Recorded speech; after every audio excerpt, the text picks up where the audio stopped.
Okay. Today's gonna be a good day. It's gonna be good. It'll be good because we'll start it off by treating ourselves to some pasta. Yes, that's how it'll work. It's gonna be flavorful and it's gonna be good and everything will be better. We'll need to start off with 8 ounces of pasta, 4 ounces of butter, at least 4 ounces of shrimp, and some spices. I'll be using a teaspoon of red pepper flakes and dried oregano, and an ounce of garlic. You can use more shrimp if you have it, if you want to have more shrimp. If you have frozen shrimp, you gotta thaw it by getting some running water going, and just have a colander there. Stir the shrimp around with your bare hands until it stops being so cold and solid and oh god, these shells hurt. My fingertips are, oh my god, this hurt. Screw it, I'm taking them off. Much better. Wash your hands after that. Crush the garlic with a knife. Make sure you're using the dull end. Do not cut off your fingers. Do not cut your fingers off. You need them. Strip off the paper and just keep running the knife through the... Again. Not small enough. Okay, now. Good. Now cut the shrimp into small chunks. Not as small as the garlic. Stop. Good. Pan hot. Not too hot.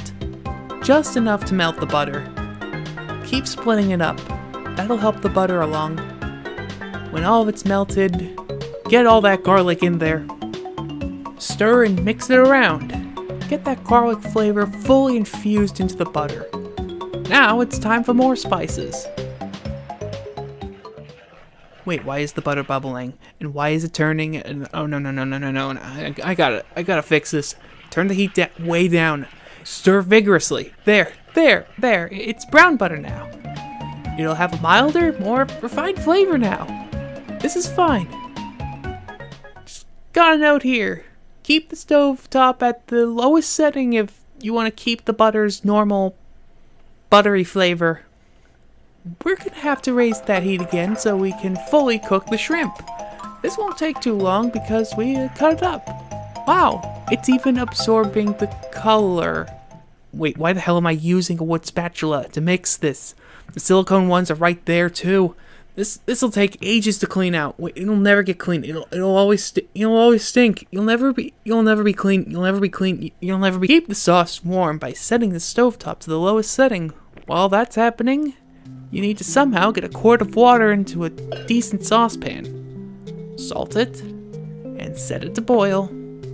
A lid will make this go faster.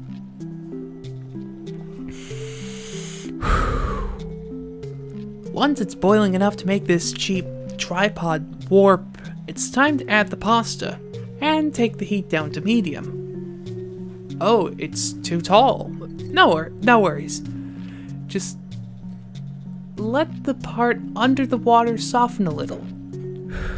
Breathe.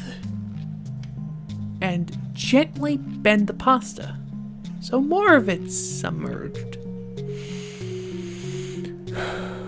You might think you're gonna bend the noodle too hard and break it, but let's get real for a moment. How likely is that? Especially when you're aware of the risk.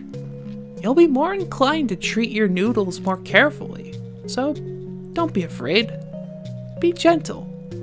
Grab your tongs and bend those noodles until it's all submerged. Let it heat up for about 8 minutes. Stirring the noodles occasionally. Grab one and try it. If the spaghetti's too tough, stir it and leave it in for another minute. When you're ready, it'll be time to drain the pasta. No! You need that pasta water to help the sauce mix with the pasta. Now use the tongs to scoop the noodles into the sauce. Be quick so you can get those crucial drops of pasta water. Really stir, fold, and toss it in there to get the sauce all over every noodle. Transfer it to a bowl, so it'll be cool to the right temperature. Is this missing anything? I know. Cheese. Pre-shredded Parmesan will work.